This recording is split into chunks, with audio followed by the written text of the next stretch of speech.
여러분 한 달, 또 여러분의 일생 정말 여호와께 감사하시고 그분의 선하심과 인자하심을 항상 맛보할 수 있기를 축복합니다. 오늘 에스겔서 두 번째 시간입니다. 에스겔서는 누가 썼습니까? 에스겔이 썼습니다. 에스겔의 뜻은 뭡니까? 하나님께서 강하게 하신다, 이러한 뜻이 되겠습니다. 에스겔은 선자로 부름받기 전에 직업이 뭐였어요? 제사장이었어요. 누구의 아들이었죠? 부시의 아들이었어요. 한 주간밖에 안 됐는데 그렇게 입이 다물어서야 되겠습니까?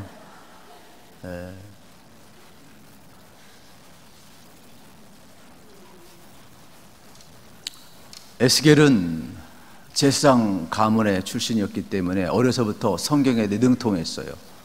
그래서 성전과 성경에 대해서 아주 익숙한 사람이 되겠지요. 그러면 여기에 큰 사인이 있어요. 여러분, 이스라엘 백성들이 하나님의 영광이 떠났을 때 여러분 어떻습니까? 성전은 파괴되었어요. 그리고 이스라엘 백성들은 망하고 포로로 끌려갔어요. 그러나 다시금 에스겔 선지자가 항상 말씀과 성전에 관심을 갖고 있었던 것처럼 에스겔 선지자가 다시금 회복되고 하나님의 말씀을 전하고 성전이 회복되었을 때 하나님의 영광은 들어오고 이스라엘 백성은 회복되었던 것을 우리는 기억을 해야 돼요. 그래서 1장부터 48장까지의 내용이 뭐냐? 바로 이렇게 회복에 대한 메시지를 우리에게 전해주고 있음을 발견하게 되는 것입니다. 특별히 623년부터 어떻게 보게 되면은 주로 622년 또 623년 이때 태어나게 되었죠. 6세기경에 출생을 했다고 말씀을 드렸습니다. 이것은 요시야 왕이 율법책을 발견하고 종교개혁을 일으키기 1년 전을 이야기하는 거예요. 그러니까 그 시대가 어떻게 됩니까? 나름대로 하나님의 말씀으로 다시금 개혁하려고 일어나는 그러한 시기에 해당이 됩니다. 그런데 문제는 뭐냐면 이 시대에는 또 누가 살았느냐? 바로 예레미야가 살던 시대가 되겠어요. 그리고 이 시기는 하박국 선자와 스바냐 선자가 활동하던 시기가 되겠습니다. 물론 국제 정세는 되게 급변했어요. 왜냐하면 애굽이 세상을 지배했었지만 애굽이 져가고 아수르가 등장을 했고, 이 6세기에는 아수르가 강대국이었지만은 다시금 신흥강국 바벨론이 일어나서 아수르와 애굽을 제압해 버리게 되고 이스라엘 전체가 바벨론의 통치 아래 들어가는 장면을 우리는 보게 되는 거예요. 그러니까 격변계. 예언자도 많았지만 실질적으로 국제 정세나 정치 현실은 너무나 여러분 안타까운 그러한 시대에 우리가 지금 접하고 있음을 보게 되는 겁니다. 에스겔 선지자는 어디서 사역을 했죠? 이사야는 유다 땅에서 사역을 했고 예레미야도 유다 땅에 사역을 했지만은 그발강가라 이야기를 했어요. 그러니까 이방 땅에서 하나님이 에스겔을 불렀다 말씀을 했죠. 이 그발강가는 이방 땅, 나중에 바벨론의 통치 아래 들어오게 되는 그러한 지역이 되겠습니다. 그래서 하나님의 부르심을 받고 약 22년간 바벨론 땅에서 주전 593년부터 571년 여러분 에스겔서 29장 17절에 나와 있어요. 활동한 선지자가 되겠어요. 그런데 우리가 지난주에 살펴보았던 것처럼 여호야긴 왕이 여러분 어떻습니까? 포로로 된 지 5년째라 그랬어요. 592년경이 되겠죠. 그리고 30세의 부름을 받았다. 우리가 민수기에 보면은 레위인들이 30세에 여러분 어떻습니까? 이제 제사장으로 등극하는 것을 우리가 볼 수가 있지요. 그래서 이 에스겔서는 역사적인 시점에 대해서 정확하게 기록을 하고 있다고 말씀을 드렸습니다. 그런데 이것보다 더 중요한 것은 뭐냐면 에스겔서는 1인칭을 많이 쓰고 있어요. 여호와께서 내게 말씀하셨다. 누구에게요? 에스겔 선지자에게. 그러니까 에스겔 선지자는 하나님의 부름을 받고 하나님의 음성을 듣고 하나님을 만나 뵙고 여러분 하나님의 메시지를 계속해서 전하는 귀한 선지자임을 우리가 알아야 되겠죠. 그러니까 에스겔의 마음속에는 하나님에 대한 그 경외심이 아주 흘러 넘쳤어요. 그래서 하나님의 말씀에 대해서 참 오늘날 여러분 이 에스겔서를 보면 어려워요. 너무 다 전부 환상으로 되어 있기 때문에 어려운 거예요. 그런데 과감없이 선포를 해요. 왜요? 하나님이 보여주시고 하나님이 말씀하셨으니까, 체험을 했으니까 뭐 듣든지 아니 듣든지 세상에 이 정도로 과감한 여러분 예언이 있을까 할 정도로 선포하는 내용이 되겠지요. 그러나 동시에 죄악된 세상에 대해서 에스겔 선자는 강력한 증오심을 갖고 있었음을 발견하게 되는 겁니다. 개인적으로는 참 안타까워요. 아내가 일찍 죽었잖아요. 그런데 하나님은 슬퍼하지 말래요. 사명자의 외로움이죠. 슬퍼하지 말래요. 그리고 에스겔은 재혼하지 않습니다. 몸소 하나님을 체험하고 하나님께서 말씀하실 때 그 음성을 그대로 백성들에게 전하고 있음을 보게 되는 겁니다. 그래서 내게 임한 하나님의 말씀을 지금 전하고 있어요. 그런데 하나님이 에스겔을 부를 때 인자야라는 단어를 쓰고 있어요. 이거는 신약 성경에서 예수님을 가리키는 인자하고는 전혀 다른 거예요. 예수님은 하나님의 아들이고 사람의 여러분 모양으로 오신 분을 이야기해요. 그래서 여러분 어떻습니까? 참 하나님, 참 인간을 이야기하지만 여기 에스겔 선지자가 하나님께서 부르실 때 인자야 이렇게 말씀하는 것은 그냥 사람의 아들이라는 뜻이에요. 그건 뭐냐? 에스겔은 사람의 아들인데 영광스러운 하나님을 뵈는 거예요. 에스겔은 사람의 아들인데 감당할 수 없는 하나님의 말씀을 받는 거예요. 그러니까 하나님이 부르고 하나님이 말씀하시고 하나님이 보여주올 때 그의 말씀과 그의 환상은 에스겔로 하여금 감당할 수 없는 그런 감격이 넘쳐나는 것이죠. 여러분, 우리도 에스겔 선지자처럼 우리는 사람이에요. 그런데 하나님을 어떻습니까? 아버지라고 부를 수 있고 우리가 하나님의 음성을 들을 수 있고 말씀을 받을 수 있다. 그분의 영광 안에 거할 수 있다. 이것보다 축복이 어디 있겠어요? 제가 월삭기도회 때 창세기 15장 1절을 통해서 여러분 아브라함에게 상급은 하나님이라고 그랬어요. 여러분 우리들에게 상급도 누구예요? 하나님의 예수 그리스도예요. 아직도 정신 못 차리는 것 같아요.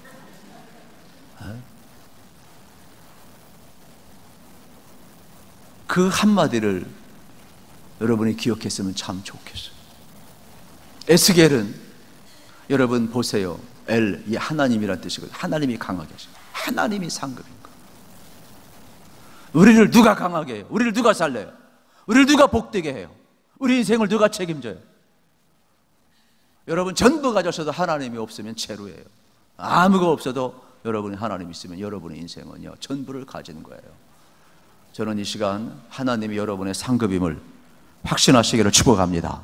에스겔은 이걸 몸으로 체험했어요. 그래서 사람인 내가 영광의 하나님을 뵙고 하나님의 음성을 내가 듣고 그 음성을 지금 담고 그걸 전할 수 있다.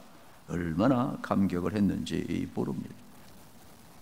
그런데 에스겔 선자가 부름받은 시기는 역사적으로 되게 변혁기였음을 알게 되는 겁니다. 그냥 듣고 넘어가세요. 주전 609년에 무깃도 전쟁이 있었어요. 요시야 왕이 전쟁에 나가지 말라 그러는데 괜히 나갔다가 여기서 전사해버리고 말아요. 그래서 애굽이 예루살렘을 통치하게 되죠. 주전 605년에 갈그미스 전투가 있었어요. 이때에는 이 애굽하고 아수르가 강대국이었는데 바벨론이 일어나서 아수르와 애굽을 물리쳐 버리는 거예요. 그래서 아수르 애굽의 속국이었던 모든 나라들이 바벨론의 속국으로 바뀌는 그러한 전투가 되겠습니다. 그리고 주전 603년에는 1차 포로 이송이 이루어져 이때 우리가 잘 아는 다니엘과 그의 친구들이 바벨론으로 포로로 끌려갑니다. 그리고 주전 597년 2차 포로 이송이 있는데 이것이 바로 누구냐? 여호야긴 왕 때 바로 여러분 에스겔이 되겠지요. 그러니까 에스겔은 나중에도 나오겠습니다만 22년간 예언 활동을 해요. 그러니까 30세에 부름을 받았으니까 여호야긴 왕이 5년째 되는 해에 포로를 끌려갔으니까 25세에 끌려간 거죠. 그리고 그발강가에서 30세에 부름을 받은 거죠. 계산이 나오죠? 네. 어느 순간에 이렇게 마스크를 갑자기 많이 쓰셨습니까? 요즘 뭐 유행하니까 어쩔 수 없죠. 깜짝 놀랐네 그냥. 어르신들은 써도 괜찮아요. 편안하게 하세요. 그래서 또 3차 여러분 포로는 586년에 이송이 되지 않습니까? 이때 요시야 왕의 막내 아들이 누구냐면은 이제 시드기야예요. 시드기야 왕은 가장 비참하죠. 두 눈이 뽑히고 질질 포로로 끌려가 가장 비극적인 왕의 모습이 되겠죠. 하나님의 영광이 떠난 자의 비극을 보여주는 거예요. 그래서 에스겔 선지자는 어려서부터 하나님의 말씀을 배운 제사장이었고 성전에서 살았어요. 그러니까 이 에스겔서 1장부터 48장까지 무슨 내용이냐면 전부 다 하나님의 영광이 성전에 있었고 하나님 말씀 앞에 있었는데 이스라엘 백성들이 성전에서 뭐예요? 진정한 하나님을 예배하지 아니하고 하나님을 떠났을 때 이스라엘에게서 하나님이 떠나는 거예요. 성전에서 떠나는 거예요. 말씀에서 떠나는 거예요. 그리고 에스겔 선지자는 듣든지 아니 듣든지 어릴 때부터 성전과 하나님의 말씀이 있었기 때문에 그가 부름받을 때 그 밑바탕에 배웠던 모든 것들이 다 재산이 되어서 어떻게 해요? 그 발강가 이방 땅에서 이스라엘 백성들을 향하여 여호와께 돌아오라고 외쳤던 내용이 바로 에스겔서가 되겠죠. 그런데 전부 다 1장부터 보여주는 내용이 뭐예요? 환상이에요. 환상. 내 동물의 환상부터. 그런데 이 모든 내용을 다 전할 수 없어서 그냥 에스겔 37장 에스겔 골짜기 마른 뼈들의 환상 하나만 제가 택해서 여러분과 나누려고 하는 것이 되겠지요.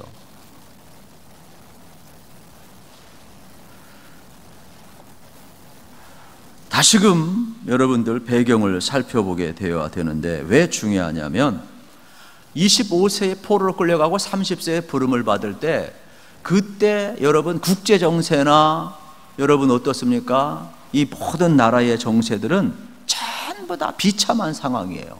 젊은이가 포로로 끌려가요. 2차 끌려갔으니까 생각을 한번 해보세요. 쑥대밭인 거죠.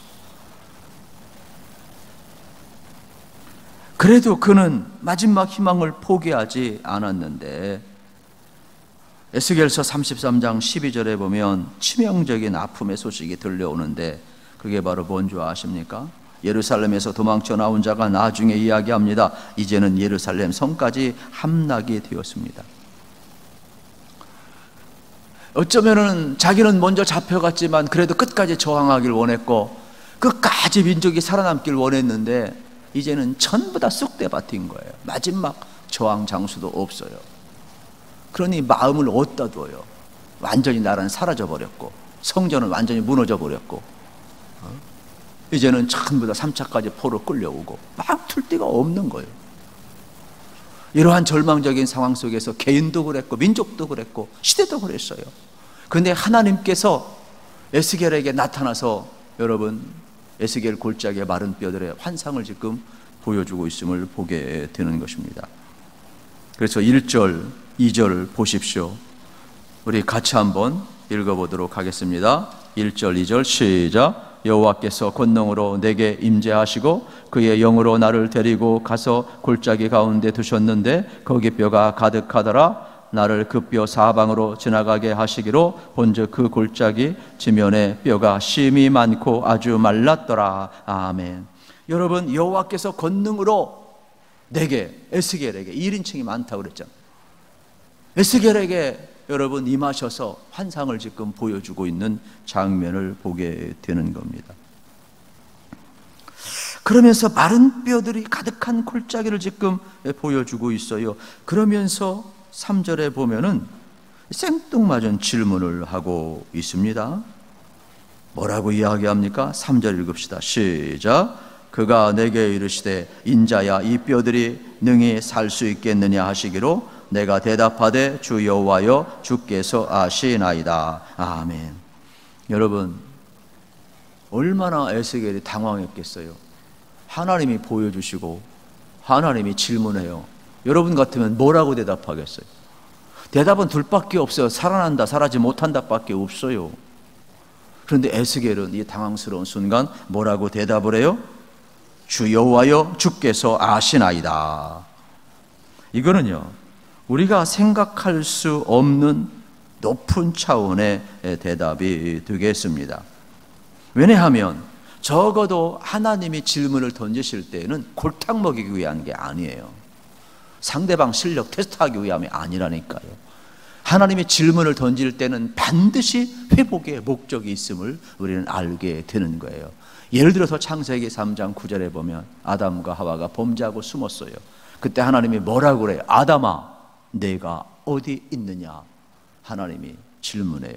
이 말은 아담이 어디 있는지 몰라서가 아니라 아담이 어떻게 했어요? 부끄럽고 이제는 숨었으니까 그걸 회복시켜주기 위해서, 하나님 관계를 회복시키기 위해서 아담아 내가 어디 있느냐, 이게 질문 속에는 하나님의 회복의 의도가 들어있음을 여러분 알으셔야 돼요. 열왕기상 19장에 보아도 마찬가지예요. 어떻습니까? 엘리야가 갈멜산에서 바알과 아세라 목장을 섬기던 850명을 전부 다 쓸어버리고 하나님의 불을 내려서 하나님의 살아계심을 보여주었어요. 그런데 웬걸 이세벨이 더 악해가지고 엘리야를 죽이기 전까지는 자기가 식음을 전파하겠다라는 거예요. 그때 여러분이 위대한 선지자도 기가 막혀가지고 굴 속에 숨어 들어가요. 그러면서 그 굴 속에 숨어 들어가서 낙심하고 있어요. 그때 하나님이 엘리야에게 나타나서 말씀합니다. 내가 어찌하여 여기 있느냐? 내가 어찌하여 낙심하여 여기 있느냐? 그러면 여러분, 하나님이 엘리야를 책망하는 겁니까? 이 질문은 뭐예요? 낙심된 엘리야를 일으켜 세우겠다는 것 아니겠습니까? 그러니까 하나님께서는 항상 질문을 하실 때에는 여러분, 하나님의 의도가 있다라는 것이지요. 오늘 3절에 보게 되면은 이러한 차원의 질문을 보아야 돼. 이 뼈들이 능히 살 수 있겠느냐? 그러니까 하나님께서는 이 뼈들이 살아갈 수 있도록 회복되는 은혜를 지금 주시기 위한 의도가 내포되어 있는 내용이 되겠습니다. 그러면 왜 하나님이 굳이 뼈를 가지고 질문을 던지셨을까? 그 해답은 11절에 보아야 합니다. 11절 같이 읽겠습니다. 또 내게 이르시되 인자야, 이 뼈들은 이스라엘 온 족속이라. 그들이 이르기를 우리의 뼈들이 말랐고 우리의 소망이 없어졌으니 우리는 다 멸절되었다 하느니라. 아멘. 여러분, 여기 잘 보세요. 이 뼈들은 이스라엘 족속이라고 그랬어요.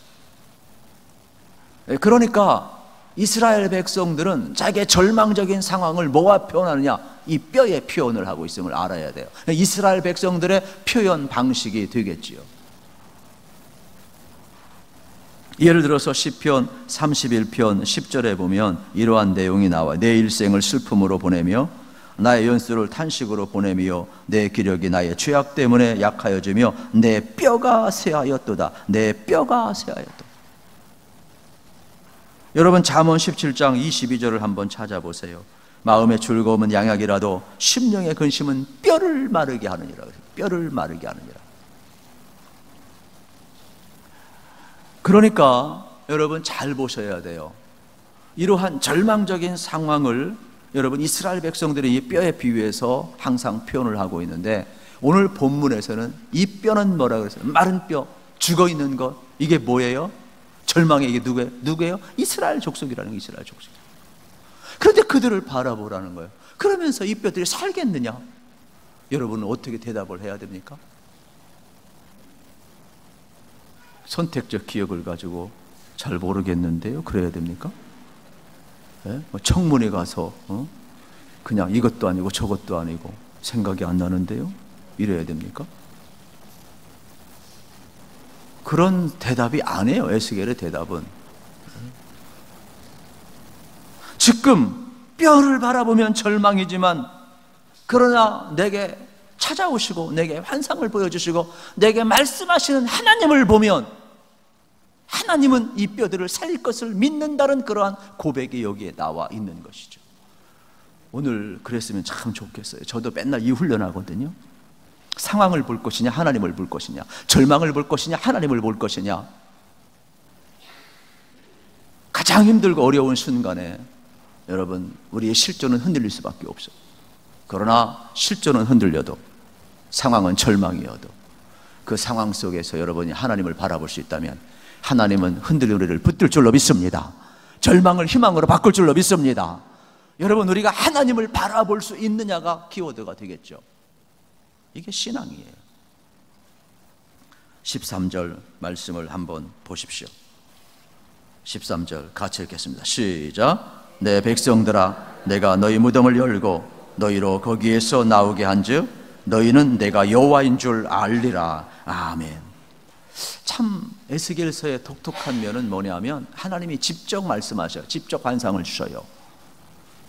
그리고 나서 하나님이 하는 모든 일들은 뭐냐? 여러분, 너희가 내가 여호와인 줄 알리게 하리라는 거예요. 이게요, 에스겔서 1장부터 48장까지요 65번이나 나와요. 같은 말이 계속해서 반복되는 거예요. 한두 개만 찾아보고, 오늘 본문에도 나와 있지만은 6장 7절을 한번 보십시오. 앞부분 에스겔서 6장 7절을 한번 보세요. 6장 7절 시작. 또 너희가 죽임을 당하여 엎드려지게 하여 내가 여호와인 줄을 너희가 알게 하려 함이라. 아멘. 내가 여호와인 줄을 너희가 알게 하려 함이라. 오늘 본문 말씀 14절을 보세요. 오늘 본문 말씀 14절 시작. 내가 또 내 영을 너희 속에 두어 너희가 살아나게 하고 내가 또 너희를 너희의 고국 땅에 두리니 나 여호와가 이 일을 말하고 이룬 줄을 너희가 알리라. 여호와의 말씀이니라. 아멘. 여러분, 내가 여호와인 줄 알리라. 하나님의 목적은 뭐예요? 하나님이 누구인지를 알기를 원하시는 거예요. 그러니까 오늘 설교의 핵심은 뭡니까? 절망 속에서 낙심하지 말라는 것입니까? 아니면은 어떠한 상황 속에서 하나님이 회복한다는 것입니까? 물론 이런 것도 인생 역전의 메시지가 될 수가 있지요. 그러나 성경은 그걸 이야기하고 싶은 게 아니에요. 성경은 지엽적인 것에 은혜 받기를 원하는 것이 아니라 여호와가 누구인지를 알기를 원하는 게 목적이 되겠죠. 에스겔 선지자에게 말씀하시고 환상을 보여주고 이 마른 뼈들이 살아나겠느냐 묻는 것은 이스라엘 백성들이 지금 뭐와 같은, 마른 뼈와 같은 거예요. 이미 그들은 죽은 상태와 똑같은 거예요. 그들이 다시금 살아날 수 있느냐? 이 살리는 분은 누구예요? 하나님이라는 거죠. 그런데 우리는 자꾸 뭐 설교를 해도 그렇고 성경을 봐도 그렇고 은혜를 받아도 전부 초점이 어디에 있어요? 하나님에게 있지를 않아. 말로만 하나님 하나님 해놓고. 근데 그건 성경의 메시지가 아니에요. 정말로 깨달을 것은 뭐냐? 이걸 가능케 하시는 분이 여호와임을 깨달으라는 거예요. 그래서 시편 42편 5절에 보면, 여러분 천천히 찾아보세요. 내 영혼아, 내가 어찌하여 낙심하며 어찌하여 내 속에서 불안하여 하는가? 너는 하나님께 소망을 두라. 그가 나타나 도우심으로 말미암아 내가 여전히 찬송하리로다 말씀하고 있어요. 내 영혼아, 어찌하여 낙심하며 어찌하여 내 속에서 불안하는가? 너는 하나님께 소망을 두라 그랬어요. 하나님께 소망을 두라. 사람은 두 가지 찬송을 해요. 그건 뭐냐? 고난이 없을 때, 내 기도 제목이 이루어질 때, 형통할 때 찬송하는 사람이 있어요. 감사하는 사람이 있어요. 또 하나는 에스겔처럼 절망의 상황 속에서도 찬송하고 감사하는 사람이 있어요. 시인은 또 오늘 본문은 우리에게 뭘 요구하고 있어요? 하나님께 소망을 드려요. 지금 상황은 절망이에요. 개인적으로나 민족적으로나 역사적으로나 절망이에요. 그런데 하나님께 소망을 두라는 거예요. 이 일을 이루신 분이 누구냐? 여호와라는 것이죠. 저는 에스겔처럼 여러분들이 회복되어서 찬양하겠지만 어려운 절망 중에 있다 할지라도 찬송할 수 있기를 축복합니다. 그래서 항상 힘들고 어려운 사람 앞에 가서 우리가 찬송하고 기도하는 이유가 뭐예요? 그 자체가 하나님 바라보는 거예요. 그 자체가 하나님께 소망을 두는 거예요. 왜? 자기 힘으로 알 수 없으니까. 우리가 가서 같이 찬양하고 같이 기도하고 같이 말씀 보고 하나님께 소망을 두는 것이죠. 이게 참 중요한 것 같아요. 다음으로 우리가 생각할 것은 뭐냐면, 여러분 3절 하반절에 있는 에스겔의 대답이죠. 내가 대답하되 주 여호와여 주께서 아시나이다. 하나님의 질문의 의도는 분명히 회복의 목적이 있다고 그랬어요. 그러면 에스겔의 대답은 뭐예요? 주 여호와여 주께서 아시나이다 말씀하고 있는 장면을 이제 보게 되는 겁니다. 이게 참 중요한 겁니다. 우리가요, 하나님 앞에 어떤 자세를 갖느냐, 너무 낙관도 안 되고 너무 부정적인 것도 안 돼요. 예를 들어서 여러분 요한복음 11장에 보게 되면은 이런 게 있어요. 이제 예수님과 마리아 마르다하고 되게 친하게 지냈잖아요. 근데 예수님이 이제 다른 곳에 가 있었을 때에 이제 나사로가 죽었어요. 그리고 나중에 예수님이 오셨어요. 그때 이제 마르다가 이야기를 하죠. 예수님이 여기 계셨으면 우리 오라버가 죽지 않았을 터인데, 그러면서 뭐라고 이야기합니까? 예수님께서 가자 이야기를 하잖아요. 그때 요한복음 11장 39절에 보면 이러한 내용이 이제 나오고 있음을 보게 됩니다. 예수께서 이르시되 돌을 옮겨 놓으라 하시니 그 죽은 자의 누이 마르다가 이르되 주여 죽은 자가 나으리 되었음에 벌써 냄새가 나나이다. 이게 무슨 내용이에요? 예수님 이미 죽었어요. 내 오라버니는 썩어서 냄새가 나요. 여러분, 우리가 참 어려운 모습이죠. 우리의 실존이 그래요. 우리의 실존은 보이는 게 전부니까. 그런데 예수님은 어떻게 하니까 죽은 나사로 살려내잖아요. 그러니까 너무 실존만 보는 것도 문제가 되는 것이죠. 그리고 너무 낙관도 문제가 되는 거예요. 너무 낙관적인 게 뭐예요? 베드로.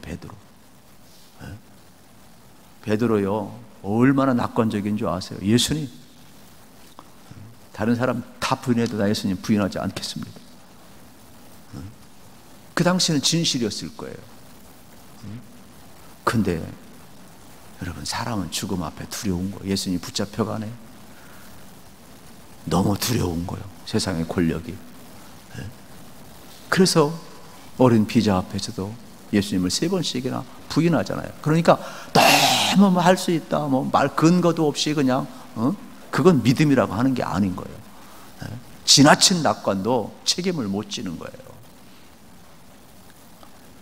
그래서 실수를 하고 말게 되는 것이죠. 요한복음 21장에 보게 되면은 여러분, 부활하신 예수님이 이제 베드로에게 나타나셔서 질문을 하잖아요. 요한의 아들 시몬아, 내가 이 사람들보다 나를 더 사랑하느냐? 뭐라고 대답을 해요? 주님, 그러하나이다. 내가 주님을 사랑하는 줄 주님께서 아시나이다. 대답을 합니다. 그냥 여러분 생각을 한번 해보세요. 예수님이요, 거두절미하고 같은 질문을 또 2번째 해요. 요한 아들 시몬아, 내가 이 사람보다 나를 더 사랑하느냐? 베드로가 주님 알잖아요. 주께서 아시나이다 그랬어요. 그런데 예수님이 거두절미하고 또 물어요. 요한 아들 시몬아, 네가 이 사람 나를 더 사랑하느냐? 이때 베드로가 깜짝 놀란 거예요. 주님이 알고 내가 아는데. 여러분, 내가 주님 사랑하는 것은 베드로만 아는 주관적인 사건이에요. 그렇다면 지난날 여러분, 베드로가 주님을 사랑 안 했겠습니까? 자기 주관적으로 분명히 고백을 했고, 주관적으로 사랑하는 건 자기가 잘 알아요. 그것도 주님이 아신다라고 이야기한 거예요. 그런데 3번째는 전혀 고백이 달라요, 여러분. 요한복음 찾아보세요, 천천히.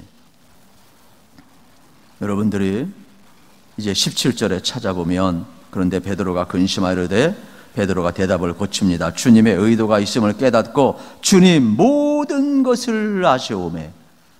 여러분 잘 보세요. 주님 모든 것을 아시오매 내가 주님을 사랑하는 주께서 아시나이다. 이건 뭐냐? 내가 나만이 아는데 주관적인 사랑으로 내 주님을 지금 사랑하고 있는데, 내가 인간적인 차원에서 살 수 있는 최고의 사랑을 지금 하고 있는데 그것조차도 내 힘으로 하는 것이 아니라는 고백을 베드로가 비로소 하는 거예요.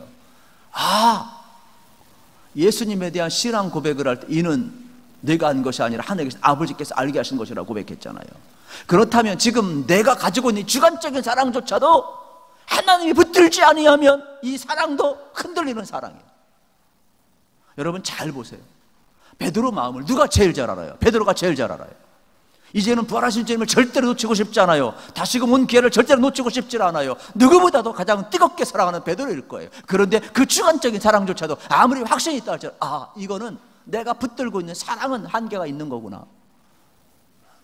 이제 주님이 모든 것을 아십니다, 이거죠. 이거를요, 어려우면은 성경으로 해석을 할게요. 스가랴서 4장 6절을 찾아보세요. 찾기 싫으면 그냥 들으세요. 이는 힘으로 되지 아니하고 능으로 되지 아니하고 오직 나의 영으로 되느니라 그랬어요.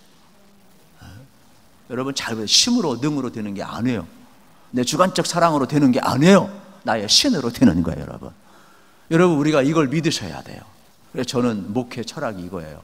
하나님 우리를 사랑하시는 것이고 그 사랑이 십자가예요. 우리의 모든 최고의 가치는 하나님의 사랑에 있고, 그래서 하나님 사랑과 이웃 사랑이 있고, 이것이 교회를 통하여서 영혼 사랑 흘러가 주님 앞에 오는 그날까지 이 사명을 감당하는 게, 여러분 저는 아주 목회 철학으로 그냥 자리 잡혔어요. 저는 그냥 어릴 때부터. 그런데 문제는 뭐냐, 그것조차도 내 힘으로 안 된다는 거예요. 여러분 잘 보세요. 주의 일은, 교회의 모든 일은, 목회 사역은 힘으로 되는 게 아니에요. 능으로 되는 게 아니에요. 내가 노력한다고 되는 게 아니에요.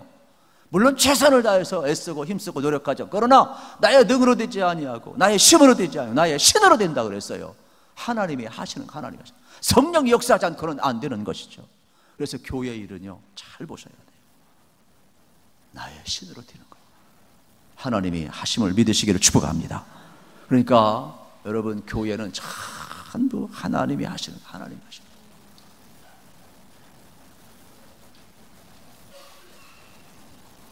이 대답을 가지고 말씀을 풀면 이렇습니다. 에스겔이 지금 눈으로 볼 때에는 조국이 끝났어요. 예루살렘도 무너졌어요. 그리고 백성들도 다 포로로 끌려왔어요. 절망이에요. 마른 뼈들이에요. 입이 죽었어요. 그래서 이야기합니다. 내 눈으로 보기에는 마른 뼈와 같은 상황이고 살아날 수 없습니다. 그러나 힘으로 되지 않냐고 능으로 되지 않지만 주 성령께서 하신다면 이 마른 뼈와 같은 내 조국이 회복될 줄로 믿습니다. 이러한 고백이 되겠죠. 이게 바로 뭐냐, 주께서 아신다는 대답의 해석이 되겠죠. 그러므로 여러분 오늘 결론의 내용은 5절에서 찾아볼 수가 있게 되겠죠. 어떤 결과가 나오느냐, 5절 같이 읽겠습니다. 시작. 주 여호와께서 이 뼈들에게 이같이 말씀하시기를 내가 생기를 너희에게 들어가게 하리니 너희가 살아나리라. 아멘. 여러분 핵심이죠. 하나님이 뭐예요? 이 마른 뼈에게 생기가 들어가게, 살아나가게. 누가요? 하나님이. 그런데 이 방식을 보면 세 가지예요. 첫째는 껍데기 먼저 살려요. 그래가지고 어떻게 합니까? 7절에 보세요. 이에 내가 명령을 따라 대언하니 대언할 때에 소리가 나고 움직이며 이 뼈 저 뼈가 들어맞아 뼈들이 서로 연결되더라. 할렐루야. 여러분 하나님 말씀을 그대로 대언하였더니 먼저 이 뼈 저 뼈가 맞아 떨어지고 있어요. 그리고 살이 붙고 있어요. 그리고 8절에 보세요. 내가 또 보니 그 뼈에 힘줄이 생기고 살이 오르매 그 위에 가죽이 덮이니 그 속에 생기는 없더라. 여러분 어떻습니까? 힘줄이 생기고 살이 오르고 가죽이 덮였지만은 문제는 뭐예요? 생기가 없다는 거. 이게 우리의 문제예요. 여러분 베드로의 일생을 보세요. 베드로 힘줄이 있었어요. 껍데기 있었어요. 그런데 여러분 어떻습니까? 예수님을 따라다녔어도 성령 체험하기 전까지 그 안에는 뭐예요? 생명이 없었어요. 생기가 없었어요. 여러분 오늘날 마찬가지예요. 우리 그리스도인들이 다 종교인들이에요. 우리 교회 한국교회가 여러분 얼마나 우뚝 서 있고 자랑스럽습니까? 그러나 아무리 껍데기가 있고 힘줄이 있고 뼈가 맞춰 있고 그러다 할지라도 생기가 없는 게 너무 많아. 왜 죽어가는 이 한국교회를 향해서, 우리를 향하여서 인자야 이 뼈들이 살아나겠느냐 묻는 하나님의 음성을 우리가 들을 수 있어야 되는 것이죠. 우리가 무엇을 구해야 되느냐? 생기를 구해야 돼요. 9절 10절 읽겠습니다. 9절 10절 시작. 또 내게 이르시되 인자야 너는 생기를 향하여 대언하라. 생기에게 예언하여 이르기를 주 여호와께서 이같이 말씀하시기를 생기야 사방에서부터 와서 이 죽음을 당한 자에게 불어서 살아나게 하라 하셨다 하라. 이에 내가 그 명령대로 대언하였더니 생기가 그들에게 들어가매 그들이 곧 살아나서 일어나 서는데 극히 큰 군대더라. 아멘. 여러분 잘 보셔야 돼요. 무엇을 구해야 되나? 생기를 구하라. 그래서 우리는 생기 잘 알아요. 루하우라고, 신약은 푸뉴마라고 잘 알고 있어요. 그래서 자, 지금부터 여러분들이 생기가 있나 없나 확인하겠어요. 자, 코를 막으세요. 입을 막으세요. 3분만 참아봅시다. 아마 다 응급실로, 진짜 하면 안 되죠. 응급실로 여러분 다 실려갈 거예요. 여러분, 하나님의 생기가 있는 거예요. 우리가 지금 호흡, 생명, 이 루하우라고 이야기를 하는 거예요. 이걸 바람, 성령, 생기 이렇게 이야기를 하는 거예요. 그러니까 하나님의 영이 우리 가운데 하나님의 생명이 우리에게 들어오는 거예요. 이 생기가 우리 가운데 들어오는 거예요. 그래서 여러분, 예수 믿는 것은 얼마나 축복인지 몰라요. 예수 안 믿는 사람은 뭐예요? 1차, 2차밖에 없는 거예요. 껍데기하고 뼈만 있고 그냥 힘줄만 있고 피만 흐르는 거예요. 생기는 없는 거라니까. 우리도 마찬가지죠. 우리 안에 뭐가 있어요? 생기가 있는 것이죠. 창세기 2장 7절 기억을 하시지요? 여호와 하나님이 땅의 흙으로 사람을 지으시고 생기를 그 후에 불어넣으시니 사람이 생명이 된지라. 여러분, 그렇습니다. 오늘 우리과 또 우리 교회 가운데 하나님의 생기가 가득하기를 축복합니다. 그래서 에스겔 선자를 향해서 이야기합니다. 먼저 에스겔 선자에게 말씀하시고 에스겔 선자를 일어나게 하시고, 이게 참 중요한 거예요. 우리가 먼저 하나님의 생기로 가득 차서 우리가 먼저 일어나고 죽은 자를 향하여 세워나여서 하나님 앞에 선포하여서 그들을 살리고 일어나게 하는 거예요. 먼저 에스겔아, 네가 먼저 일어나라는 거예요. 우리도 마찬가지죠. 절망의 자리에서 우리 믿음의 사람들이 먼저 일어나야 되는 거예요. 오늘 여러분 1차, 2차 껍데기가 있고 뼈들이 맞춰지고 힘줄이 있고 다 있어도 뭐예요? 생기가 없다. 그런데 지금 에스겔은 하나님을 통하여서 여러분 직접 생기를 경험하고 일어서고 있잖아요. 이게 여러분 바로 이제 10절의 내용이 되겠죠. 그러면서 다시금 민족을 성령의 역사로 일으켜 세우라는 귀한 사명을 받고 있습니다. 저도 그렇고 여러분도 그렇고, 여러분 우리 안에 하나님의 생명, 이 생기가 들어가서 우리가 먼저 예수의 이름으로 여러분 일어나시기를 축복합니다. 그리고 하나님의 말씀을 대언할 때 그도 또 일어나고 살게 될 줄로 믿습니다. 이것이 여러분 에스겔 선자를 통해 우리에게 주신 귀한 사명이 되겠습니다. 우리 함께 기도하겠습니다.